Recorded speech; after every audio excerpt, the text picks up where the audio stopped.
become a force to reckon in terms of brand strategy and innovative communications. Bryton Praslicka is one of the Forbes 30 under 30, right? He is a graduate of Texas A&M and absolutely slammed the Rice business plan competition. And among other things, he's got an absolutely incredible team of folks in Conroe, Texas that are changing the way that everything you can possibly think of from a mechanical perspective moves. These are experiences that your children will be having. A robot will be doing this. And it will be because of the deep tech that Bryton and his amazing team are bringing to fruition. Eric Sundby is one of the people that very, very early on was kind enough to take James and myself under his wing and really teach us quite a bit about space policy, about innovations in space. He is the former executive director of the Space Force Association, and he is also the CEO of TerraSpace. And TerraSpace will change the way that people are able to mine here on Earth and then also on the moon.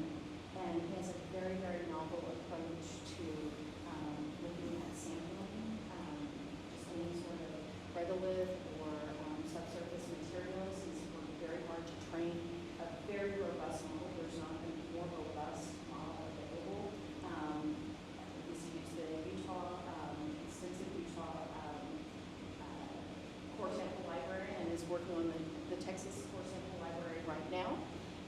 And then does so many other things that are pretty exciting, but we're all very grateful for his work at both Space Force Association and TerraSpace. So and they're really fun, cool dudes that like each other. So I anticipate that this is going to be a fun conversation, an interesting conversation, and I'm excited to get everyone's perspective. Awesome. Brandy, thank you. Thank you all for coming on through to Post Houston and Houston Energy Climate Week. It's been great. Apologize for the parking and all the logistic nightmare if y'all face that. If not, then I just should not even speak. So yeah, cool. But yeah, no, I mean, Brady, great introduction. But I want to just kind of give it off to Bryton and Eric. Maybe give just a quick little, background on both yourself and then FluxWorks and TerraSpace. Yeah, thanks, James. So I'm Bryton Praslicka. Appreciate both their intros already. But yeah, from Fort Worth, from Texas, went to school at Texas A&M, undergrad, straight to PhD. Was making motors and gears during my PhD program, and we had a lot of really awesome, exciting industry-sponsored and government-sponsored research projects to develop next-generation motor and gearbox technology. And it was actually one NASA-funded project that was before they were calling it the LTV, before they were calling it the Lunar Terrain Vehicle. There was a spec where they wanted magnetic gear technology by name.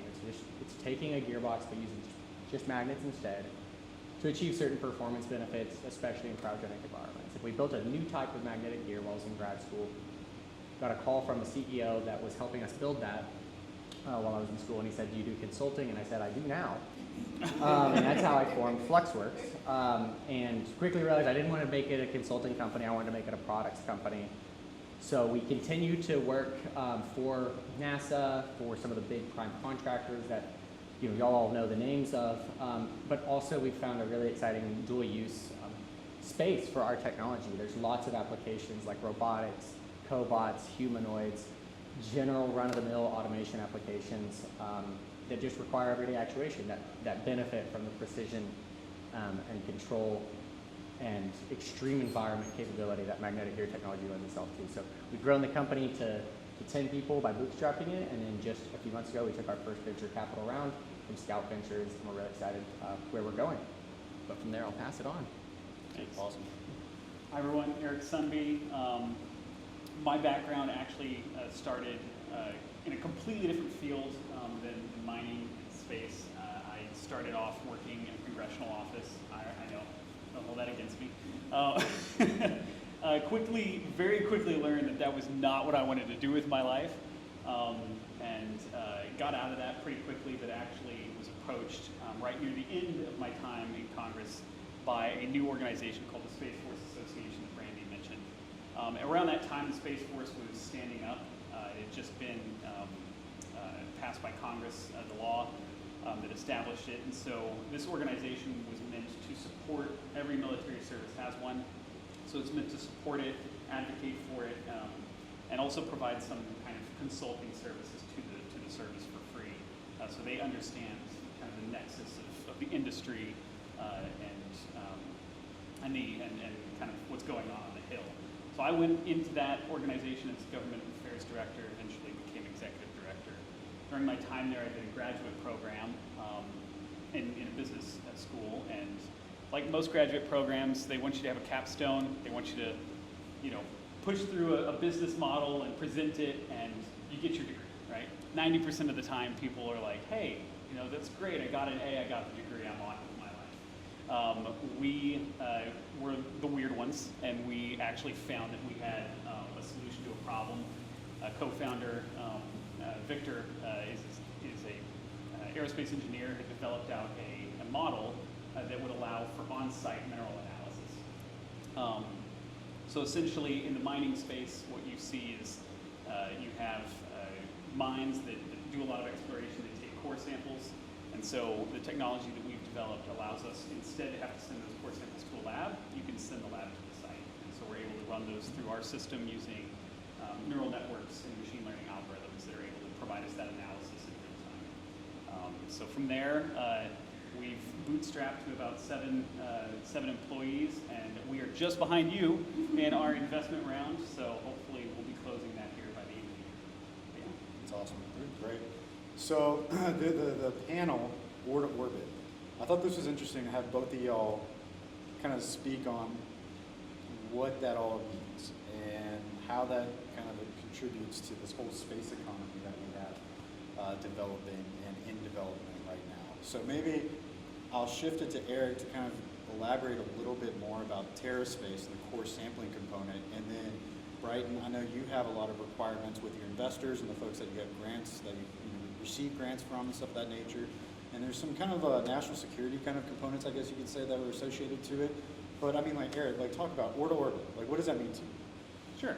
So you mentioned materials, right? Yeah. Minerals, ore, obviously. Ore is an economic term. I want to lay that out firstly. It's not a scientific term. Ore essentially means the mineral or the element at a quantity that is going to provide the mine a profit, right? And so you can have a huge deposit of lithium at a site, but it actually is not worth mining because its ore grade is so low, right? That means that maybe there's other minerals or elements that are around it that make it worthless to go after. Those minerals and elements, those materials, right, those raw resources, 90 to 95% of all critical minerals and rare earth elements are controlled by China, right? Which means essentially they control the source of all the things that go into every piece of technology that we develop. What is the percentage, like of the minerals of the global? 90 to 95%. Yeah. So they control 99, 95% both in terms of access to within territory that either they control or they have significant investment in through their Belt and Road Initiative, or there's a flip problem where we actually have minerals that are here domestically that we mine, but we don't have the refining capacity. And so some minerals are actually mined, extracted from our territory, and then put on a ship, sent across the Pacific to China, refined in China, put on a ship, and sent back to the United States. So at some point, China controls nearly 100% of the process to get a resource, a raw material, into a commodity market that would then, you'd see that resource go into something like what you're working on, right? So when you say ore to orbit, that's what I think about. I think about,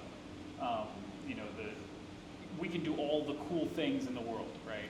Especially when it comes to national security and defense, you're thinking drones, missile technologies, hypersonics, all that stuff. And it's wonderful, it's great, but when your primary adversary controls essentially the spigot to the resources that you need to make those things, that's a serious cog in the wheel, right? So, yeah, and then I mean, Bryton, you're making one of those things. So like, let's talk about it. Yeah, absolutely. So magnetic gears, like I mentioned, gearbox, you can imagine one in your car with teeth with oil on them. All we do is just make them magnetic. And one really important metric for any motor or gear is the ratio between how much oomph you get to how much it weighs, or how much oomph you get to how big it is, right? You really care about how power dense and torque dense the object is. Well, permanent magnets are the closest things humans have to superconductors. There's just no way to compete with a neodymium grade permanent magnet with coils or with samarium cobalt or with any other type of magnet. There's been extensive research and attempts to find other types of magnet materials, but especially in defense and space applications where you also are dealing with extreme temperatures, the alternatives that are being explored at this time, like some of the more rare earth-free topologies, just can't make the cut. Additionally, this is not the first time that rare earths have been in the zeitgeist in conversation. I did my PhD in this space in 2011, and in 2019, there were also threats of rare earth tariffs and supply cutoffs. In fact, in 2019, the price of rare earths was 40x the normal price that they were being sold at. But still, the US automotive industry, the solar industry, TVs, satellites, gimbals, you name it, still all buy them because it's actually still cheaper to buy a 400x priced neodymium permanent magnet than to innovate around it. And so we kept using it. It's only until very recently that it's become a national security threat. What if China just stopped selling this material to us? Suddenly, no more alternators in our cars, no more electric vehicles, no more wind turbines. This is a very serious material that has caused the US to start to look at, is this something that we can manufacture ourselves? So in day-to-day, we are being affected by the tariffs, and there are up-and-coming US companies that are trying to work on a fully US supply chain. There's Novion in Texas that's recycling rare earth magnets. They got the big contract from Austin to go fish out all the line bikes that people had shot into the river. And they took all the magnets from them, and they started selling them as commercial rare earth magnets. It's a whole industry around recycling magnets. It's a really interesting business case because these things are very valuable and interesting. There's also companies like MP Materials, whose business model, as you mentioned, they were already owned a mine in Nevada and in California, mining these rare earth materials. But they actually shipped them to China to do the refining. There wasn't as much environmental concern, so it was cheaper to do it there. And then ship them back and then sell them as a final process here. But the US government has done a lot of help in incentivizing these businesses to scale up their operations, and what we've done as a company is we have found ways to go in the grain with the direction that the industry is going. So for example, our topology is just a little bit better if we get custom magnets, but we found no one wants to sell them if they have to do any engineering work to make our products. So we've shaped our products around typical automotive solutions that you would see in an alternator or similar, and we can achieve about 95% of the ideal performance at both a reduced cost and still have fully US vendors. And like you mentioned, in some of our newest contracts, we actually are seeing that that's now becoming a requirement because the US is paying so much attention to the national security threat to this. So FluxWorks is really thrilled that we got a Texas Space Commission grant. It actually has a requirement. We're first and foremost supposed to do 50% of our business through Texas vendors. And also, at all costs, we have to do business with vendors and suppliers that are in the US unless we can prove that it is literally impossible. And it's not, but we do actually appreciate that our customers are asking that of us to make sure that our business model is strong, but also that there's not risk to them, that these important mission critical systems like satellites for communication aren't someday threatened by the risk of our supply chain not being ready.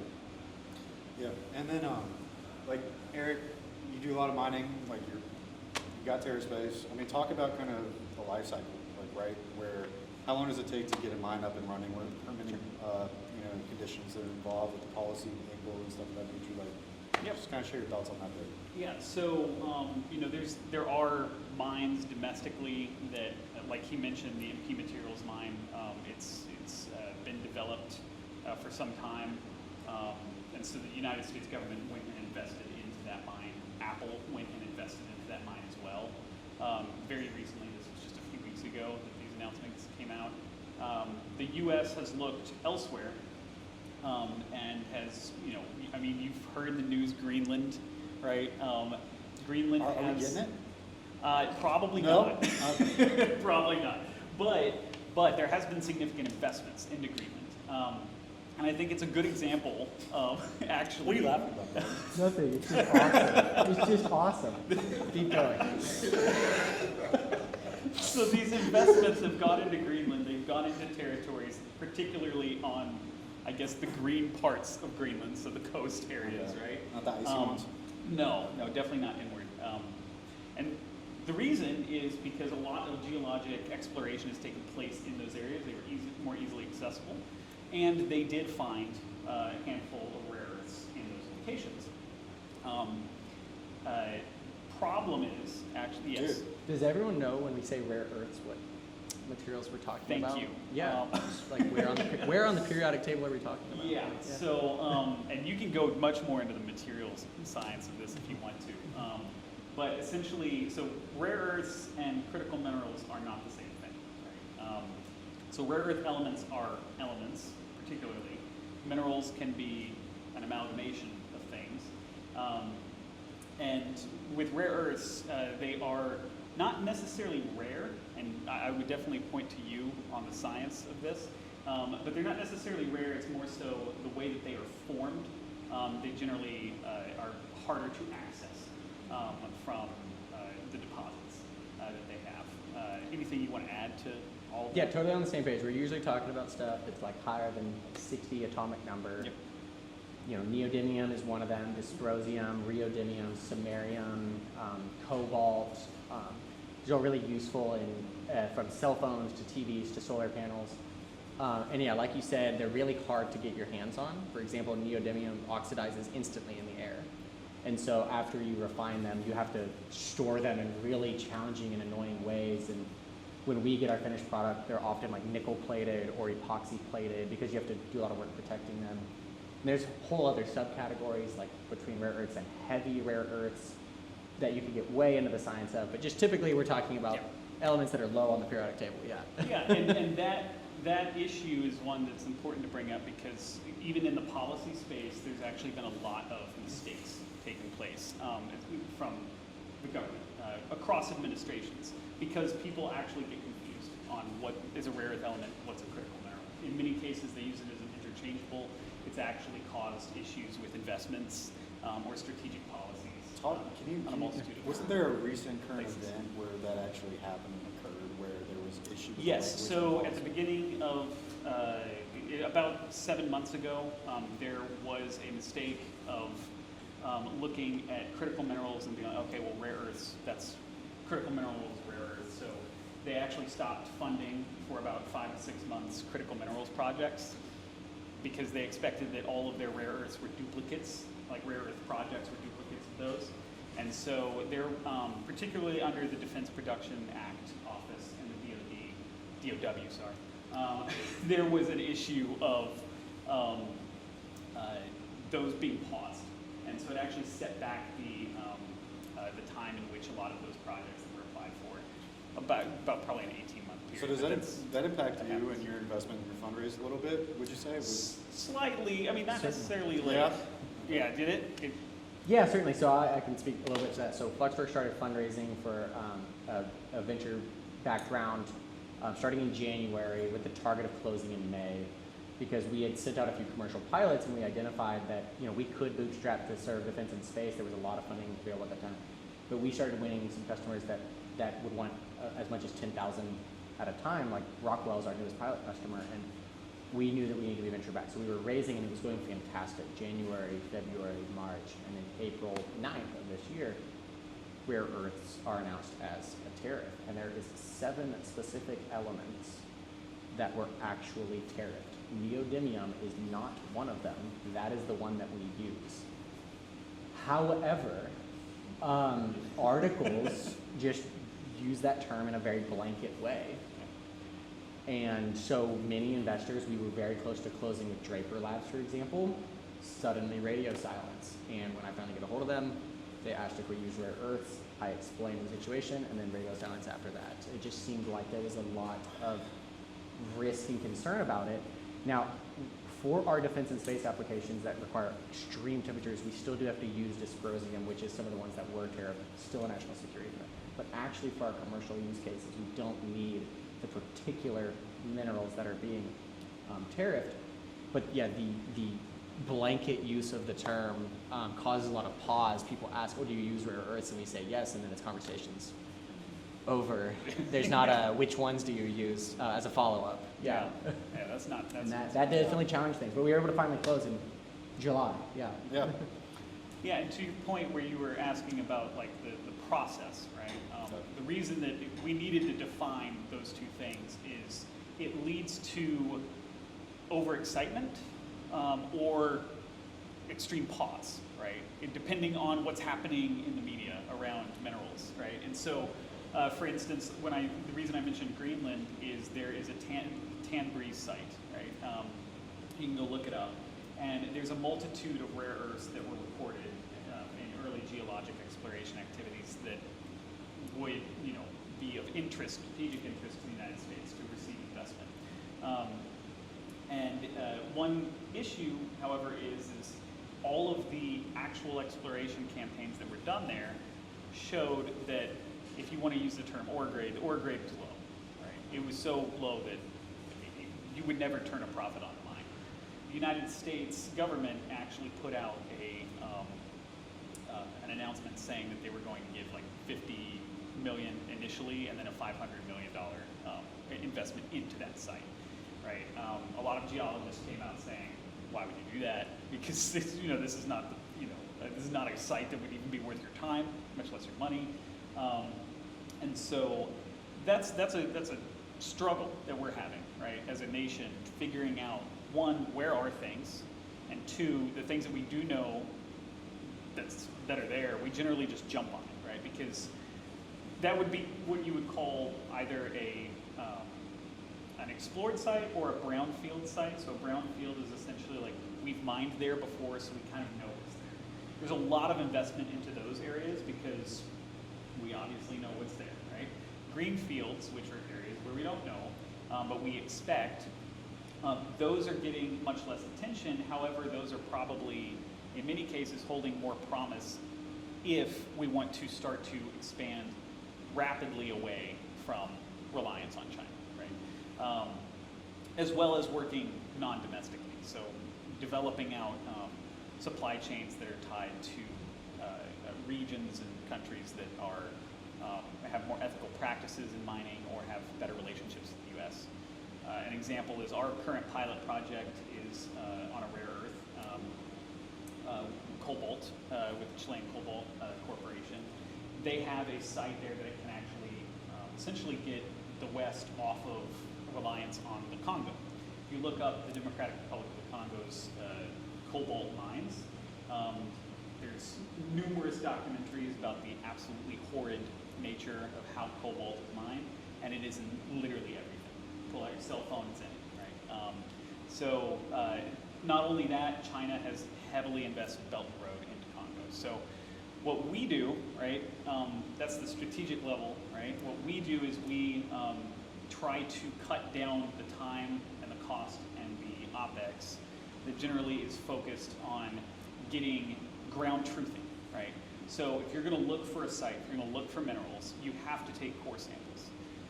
You're not doing remote sensing. Remote sensing you can do, but that's before you take core samples, right? At some point, you're going to have to take a physical sample. So what we do is we are able to put our system on site, take the sample, you run it through, right, which is a conveyor belt system. The second phase is going to be a downhole platform, so it's essentially a metal rod that will go down the borehole and scan the borehole wall. That allows us to understand the specific mineral composition at that borehole wall or at that core face. And then what we can do across boreholes is interpolate the data, right, and to get kind of a better understanding of what that ore body actually looks like. So let's say there's lithium, you can start to understand what the ore grade is at a faster level, and you can do that and cut down generally months of lead time that it takes to get that data back. Right? That helps both the government have the sense of mind of, okay, it's ground truth. There's actually something there, so now we can invest in this site, right? Or businesses, are going to be able to more rapidly expand their mining operations, or at least get to a point in which they can figure out how they're going to do their funding structures or their, get into the regulatory environment a little bit faster. Yeah. So, okay. Covered a little bit about the Earth. Both of y'all came from university projects, and then A&M helped you. Florida State, remind me. Florida Tech. Florida Tech. Yeah. You were birthed from Florida Tech, and then you kind of grew up and are where you're at now. So those academic institutions did help support your early foundings, and then also continue to help thereafter. But then you start talking about kind of like, okay, Florida orbit, space economy, and you see a lot of companies out there getting a boatload of money. Interloon, Honeybee, talking about asteroid mining and stuff of that nature.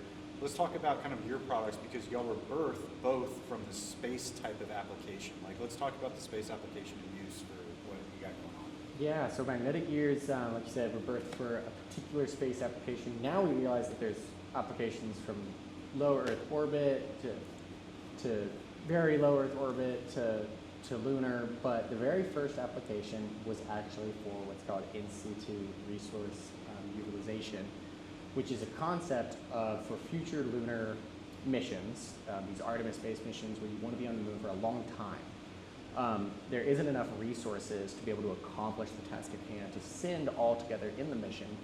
So NASA is looking for solutions of what if the vehicle itself was able to produce more fuel for itself or more materials for itself in order to actually complete the mission based off of what's available on site, in situ resource utilization. There are a few limiting factors that make this incredibly difficult, not only how harsh the lunar environment is, but also one of them was mechanical gear technology. The Apollo rovers, this is all public documentation, you can just look up what the Apollo's rated lifetime was on the data sheets, all publicly available. The Apollo rover could only go 50 miles before its gear would completely strip itself and be just a flat nub and not be able to go any further. That was with heaters on it to make sure that the lubrication was as perfect as could be. It could only go that far. It's all in the Boeing documentation. It's pretty interesting. Well, NASA has a vision of these rovers lasting for years on the moon. So how do you increase lifetime, particularly in the spec that we had on that project? They asked for a 4,000% increase in lifetime. We said, magnets? And so, and magnets offer a lot of benefits from a precision point of view, as well as, the Greek word for rubbing is called tribo, like tribology. So from a tribological point of view, magnetic gears offer a lot of benefits. And so we developed this technology first to support NASA. Actually, it was originally for a wheel application. NASA then also saw benefits for future drill applications, for drilling on the lunar surface. And actually now what we're on contract for NASA with is we are teaming with some of the primes that are proposing for their LTV solutions. And they are looking at also putting it in other places, such as for like torquing tools to help torque bolts when they're doing in-space manufacturing and similar. This is a really exciting application for us because there's lots of applications that can use this kind of torque-controlled capability. But yeah, those were some of our first applications, was in-situ resource utilization. And that's pretty incredible. And okay, you mentioned about drilling on the lunar surface through that regolith. Eric, how far in depth have we gone? Have we gone? On the moon, about exactly, it's 2.92 meters. Right? Yeah. So that's how 2.what? 92. So 3, essentially 3 Meters? And that's because that was done during the Apollo missions.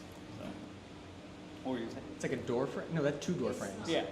Yeah. It's pretty deep. I mean, That's very deep. it's actually Yeah. significantly deep when you think about how it was done and Wow.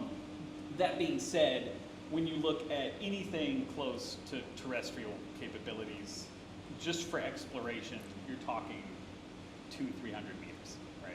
On average. And they take like 100 of those at a time, right? Now, when you're talking about ISRU right now, the ISRU discussions generally in situ resource utilization. Acronyms, man. Yeah, I know. They're fun. All right. They generally hover around water ice and helium-3, right? You hear a lot of that. They'll go into some others, but those are the ones that get the most attention, right?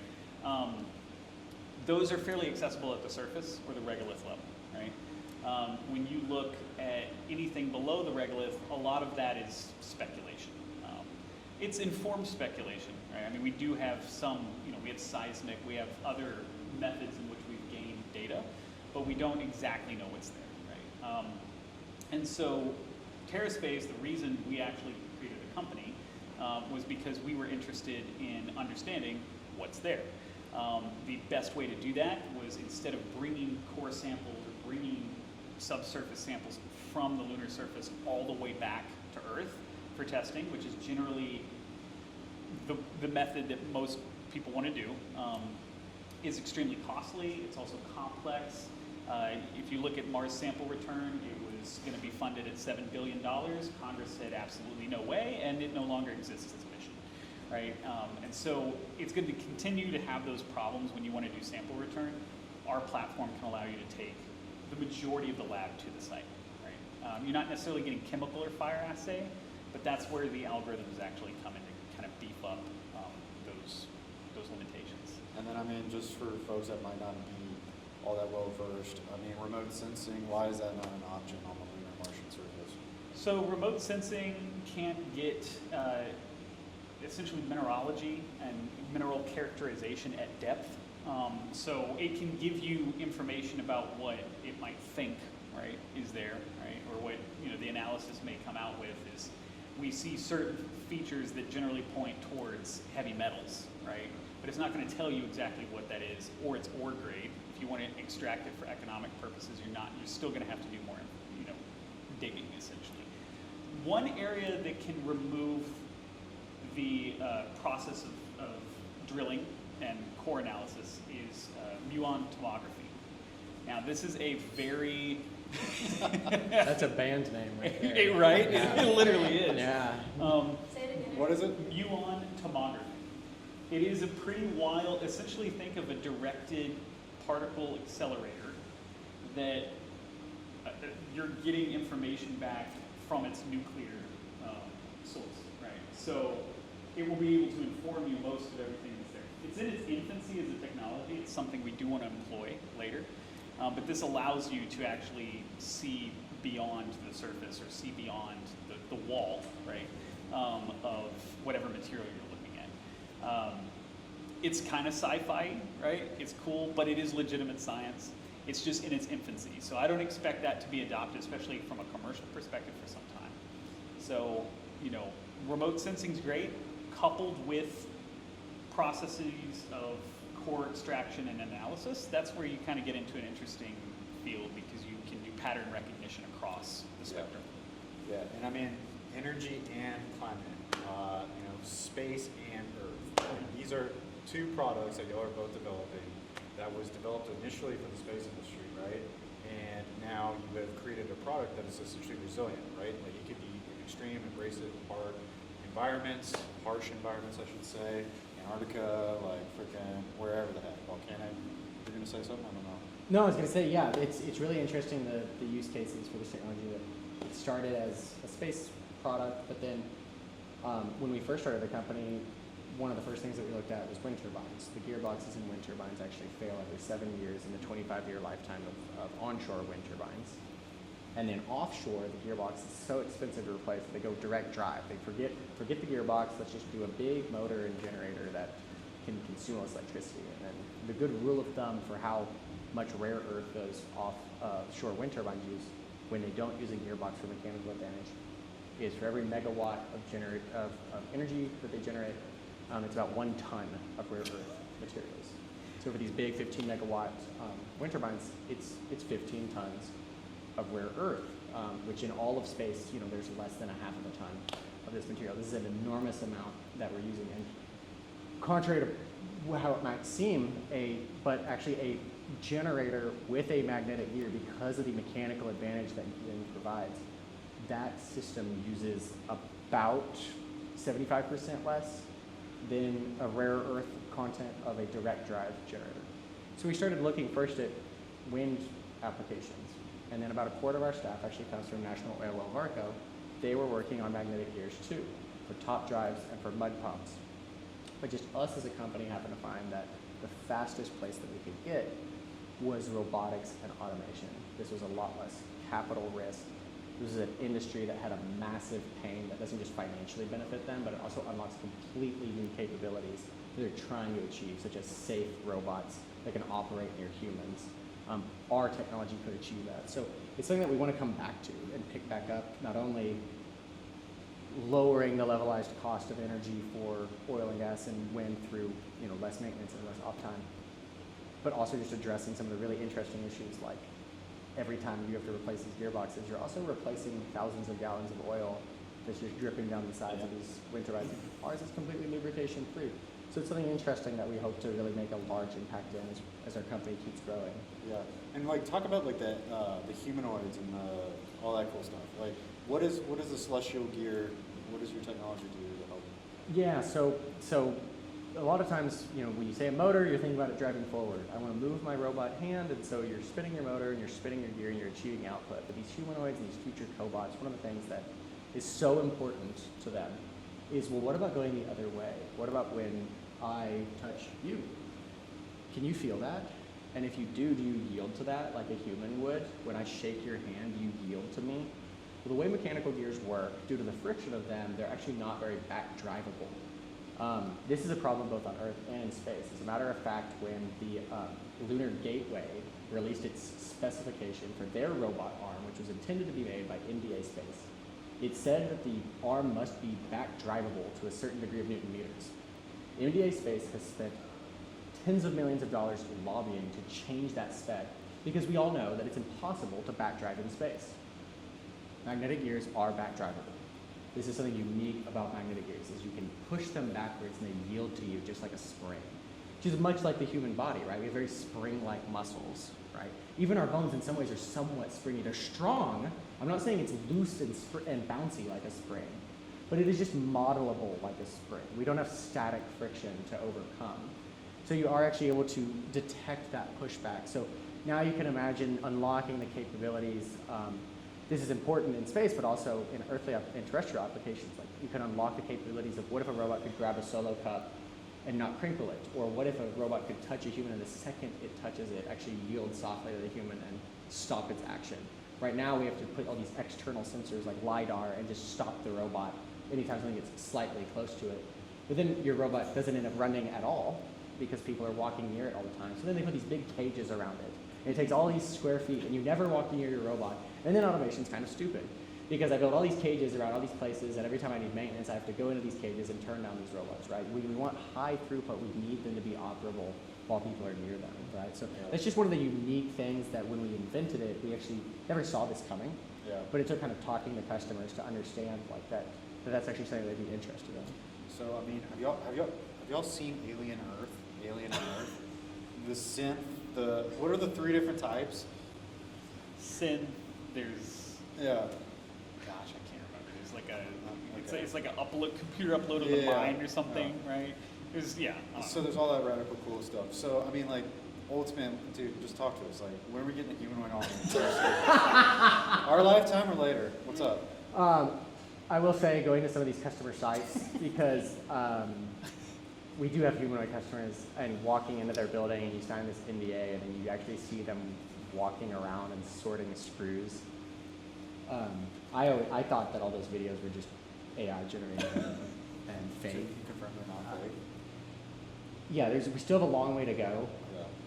but I had a iRobot Will Smith moment where I was like, I'm never buying one of these.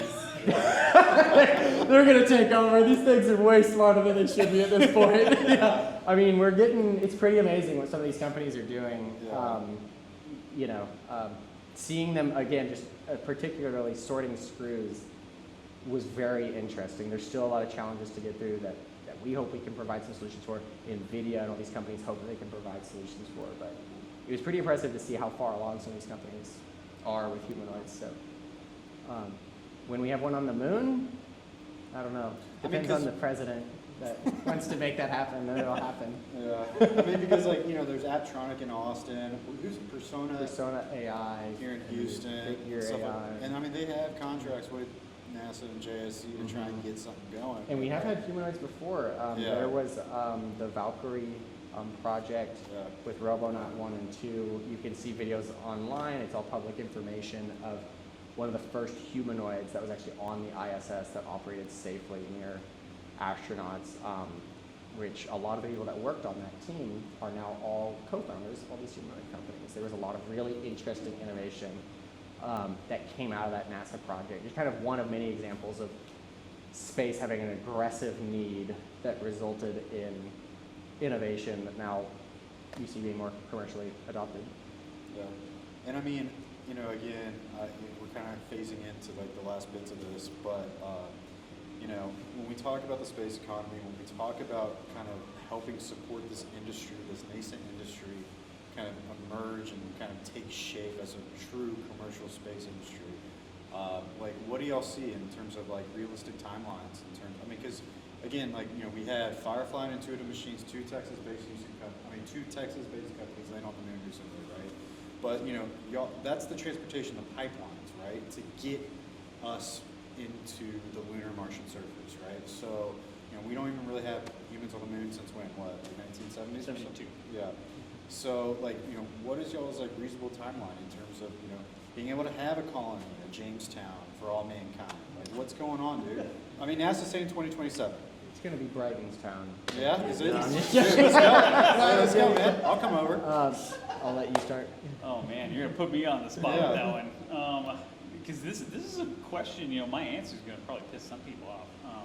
So Piss some people off, man. I don't know. yeah, I mean, I do believe, realistically speaking, it's gonna be longer than what NASA and the government has said. The infrastructure need now. What you asked was a colony, right? Humans on the surface. Four people. 4 people? Yeah. Okay. That's going to be a little bit quicker. Right? If we had an actual national effort to do that, could we do it in the next 4 to 5 years? Yeah, we could. From a looking at it with the current funding, the current, and even existing. I mean, we're talking across multiple administrations. The programs and projects that will lead to boots on the ground on the moon. I still think that it's going to be early to mid 2030s. Personally, I know that others might not agree with that. I think the human landing system is the biggest piece that we're still a little curious You about. have like what, 90, 120 plus launch providers all trying to freaking make that happen.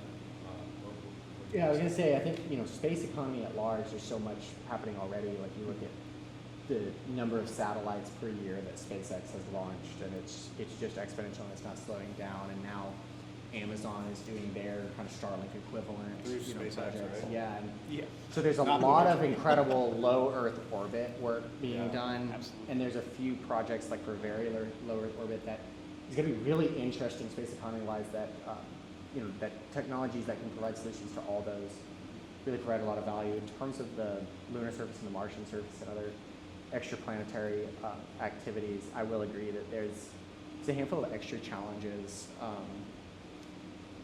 For example, some of the places on the lunar surface that are like permanently shadowed are actually the coldest places that we know of in the universe, not deep space. But these big craters on the moon are actually colder than deep space, because in deep space, still at some point, a star's light is hitting you. But there are places that are craters so deep in the moon that since, as far as we know, since God created the universe, have never really seen sunlight. And so they are such cold temperatures that magnets stop being magnets in those places. That neodymium magnets, there's data that people have seen that below about 20 Kelvin, their behavior starts to change. There's a lot of very interesting challenges that are associated with what we want to accomplish on these additional planets that will continue to result in a lot of innovation. I think with these missions, we will learn a lot. Probably it'll take a generation or two of missions before we can start to establish the vision for these extraplanetary colonies. I agree with that. Yeah, and I mean, like with SpaceX, right? I mean, they have Starship, the crown jewel of how we can propel ourselves onto the Martian surface and all that good stuff. You got Firefly with a little bit lower of a profile. They were able to land successfully. Intuitive Machines a little bit higher, more vertical. they were a little tipsy-turvy. I don't remember the term or whatever. I think it's the technical term. Yeah, yeah, for sure. But like, you know, Starship is freaking huge. Like, and then the LNG, the fuel, the propellant. Like, is that feasible for us to actually get up on to the lunar surface? Yeah. So I think that there's some natural things and innovation that are going to need to take place, right? Particularly on the propulsion Some celestial side. gears or something, Right. Or what? Well, I'm sure that's going to be critical. There we go. to it. But on the propulsion side, I'm pretty sure there's going to be some needs that are going to change. I think right now Starship is positioned to have to do 12 refueling launches. So for one Starship, they get into orbit, they'll have to launch about 12. At one point, I think I heard 16. Dock with it, transfer fuel, and then that single Starship will then be able to go to the system in space, or translunar injection. I'm skeptical that that's going to be a sustainable long-term practice and model. What I think might happen is other propulsion systems, possibly nuclear, are going to be introduced into that equation. And I think Texas is a great place to launch it from, because I think we like to lead in that regard. I know a lot of people might be concerned about some of that technology. I know that a lot of it can be very safe, especially when it's not activated on Earth. So, those concerns can be assuaged, but there's also a lot of difficulties, right? You mentioned intuitive machines, right? And its difficulties and challenges there. They're also trying to reach a very difficult region of the moon, The right? southern Right, the pole. southern pole. The inclination going into That, it. yeah, they have a lot of challenges there, far more challenging to land there than where Firefly landed, right? I don't want to compare those two because I think there's certainly a difference between them, but it's one of those things that you're probably going to see consistently even when you go into other providers, Starship trying to land, right? And I think that they're probably going to have some challenges with SpaceX on their height, right? I'm just gonna belly it. What's What's going on, man? That's actually the Chinese. That's what they want to do with their booster. They do not want to, and as well as I actually think they want to do that with their Starship-like platform. They want to land it like that instead of like that. So Probably a good call. maybe we'll see. Did you give us a date?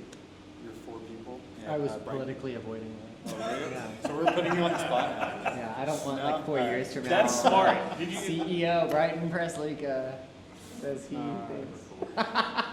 No, but I mean, I couldn't thank y'all enough for taking some time to just kind of share where to orbit. And I'd love to just, if any of y'all have any questions for these guys, I'd love to kind of take them. I mean, Wobie, I know you got maybe some on your sleeve. I'm calling you out right now. Oh, well, see, he's got Oh, to he's damn. You gotta, oh, shoot. So let's get back to the first.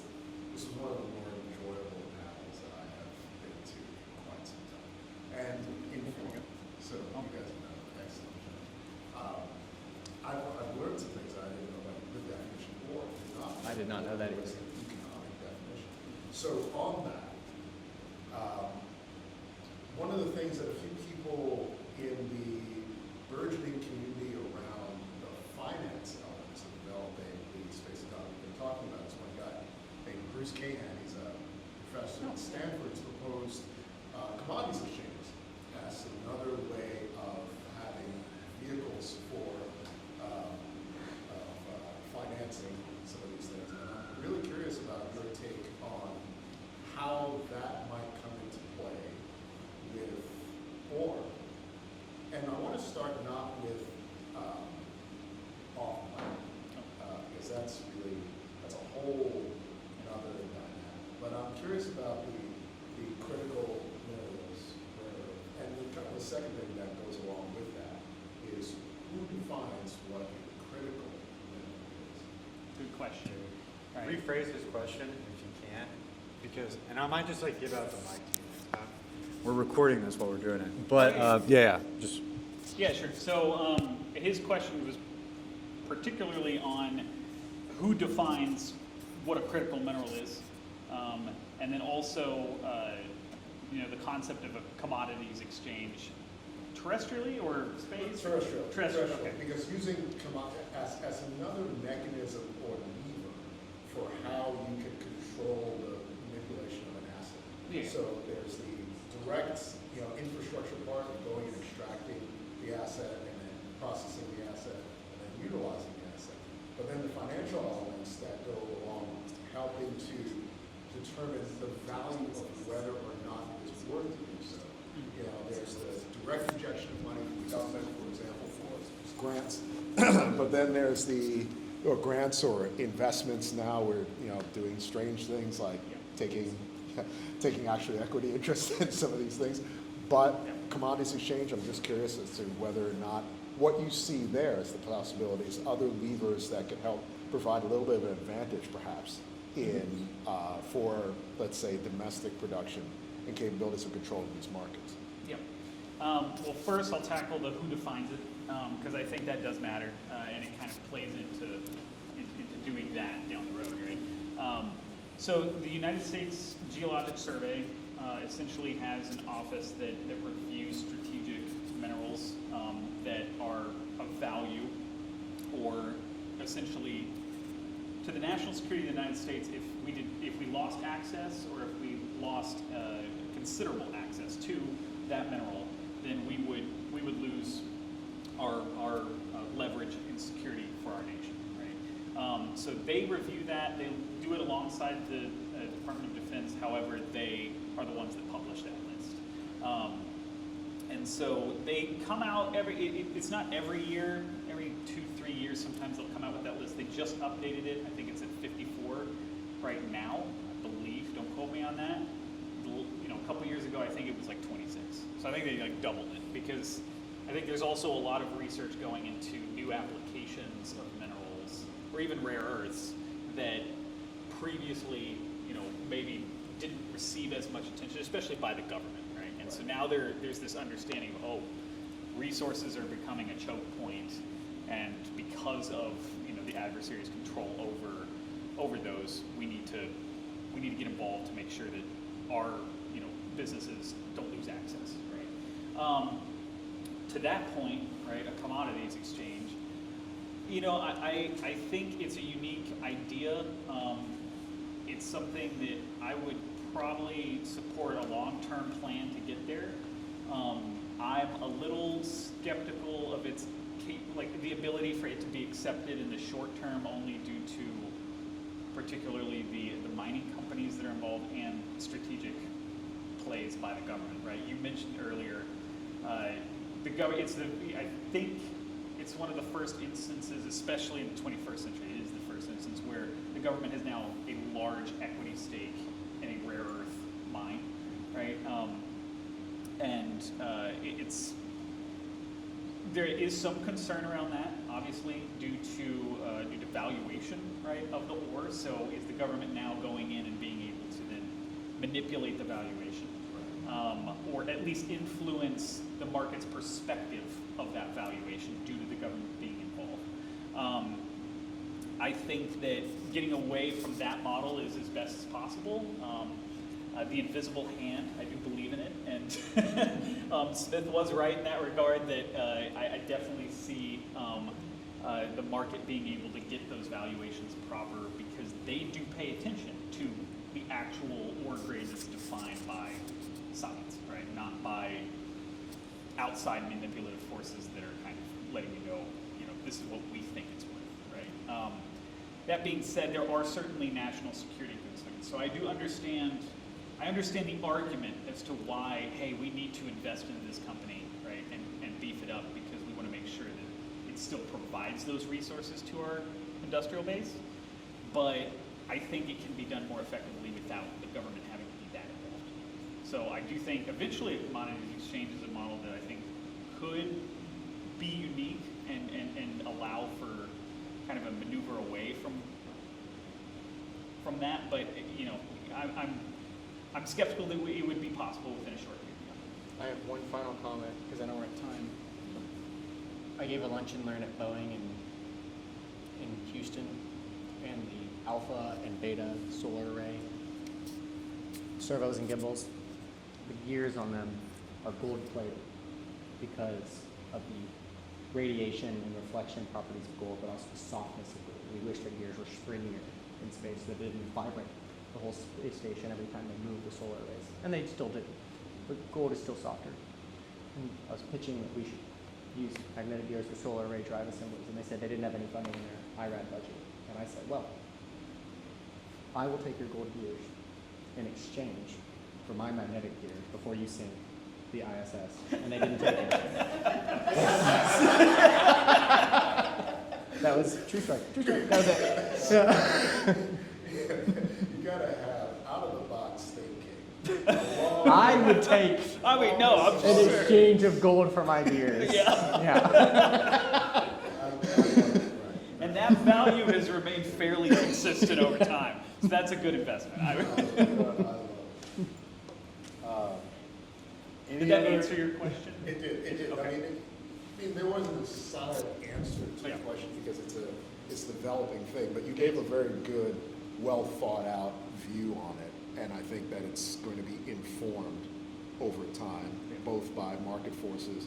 But I think part of your point though is about that invisible hand is how much is policy going to interfere with the efficiency of any market that's Yeah. created? And I mean, I don't want to get so far away from the topic, but I think if the government and policy is going to be involved, and this might give you a little bit of my political philosophy here, so I'm not going to go too deep into it, is Please share. nudging, right?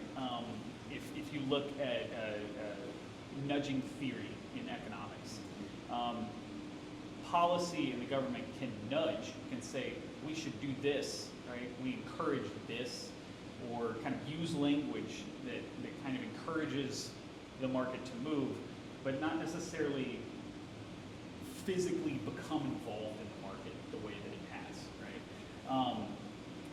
I think we do see a little bit of nudging across, political administrations. I think we've seen, a lot of nudging recently. I think we've seen a lot of investment recently, right? But I think that it's probably a more efficient way to get the market not inflated or confused in the true valuations of things. Yeah. But my undergrad was in economics, so bear with me. So. How many degrees do you have? We don't need to go into that. All right. You have like 4 or 5? Four. Any other questions from anybody? I mean, what y'all got? Nothing? We good?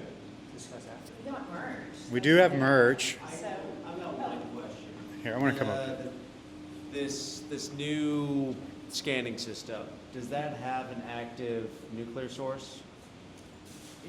Interesting question. I never received that. Yes, it does. So one of the platforms is called PFTNA. You can look that up. It's pulsed phased neutron. And so essentially it's able to detect elemental makeup of a sample. It does use active radioactive source. It's kind of newer technology in that regard. And so it's been deployed limitedly in the mining sector, but it's becoming more popular. So with that in mind, because you see currently, or I guess in the past 2 to 3 years, coming from the government, a desire to remove active radioactive sources from tools like gamma ray logs for the oil and gas industry. Yep. How do you see that as playing into version 2.0 for your stuff? Yeah, no, absolutely. I think that's where you start getting into the muon tomography space. Right? It's going to take a set of time to get there. Really, I mean, I'm not going to put a timeline on that. But in mining, it's a little bit more accepted to use that platform. The government has not cracked down on it. Especially, one problem is most mines that you're using that on are not necessarily domestic. Right, so we're looking in locations that have, a more easy regulatory environment to operate in. Think Africa, South America, parts of Asia. That being said, we do see its application in a multitude of minerals and elements here domestically, and it has not been of deep concern, mainly because of the way the method that it's used. So there's particularly one method is downhole, right? So you can drop this down the hole because it doesn't activate until a certain depth. The amount of shielding with that, there's very little concern about potential output. So you turn it off and on before you extract it, stuff like that. Any other questions from anybody else? So Brandy, do you want to just Yes. kind of, I feel like I get to be like a game show host. yeah, for sure. Okay, so Bryton, here is for you. Thank and you. This is for you. And okay, I've got chairs for y'all. You can all, you get it. So, Texas TerraSpace is a brand that we're experimenting with. That Do you we're want to get in the excited shot? about. No, I don't need to get Okay. in the shot. But, so That's spider, I love spider. Our belief is that somebody's got to do it, right? Somebody's got to manage the space environment, and we believe that it's best to just, for everything, for national security, for international peace, it should be Texas. So, and plus we're maybe fabulous. Well said. Yeah, no, and I mean, again, so this is the first time we've ever done this, live recording with Gallant Conversation. It's a little podcast that we have going on. But guys, I couldn't thank you enough for popping on over here for Houston Energy Climate Week. And I guess until next time. Thanks. Sweet, dude. Thank you.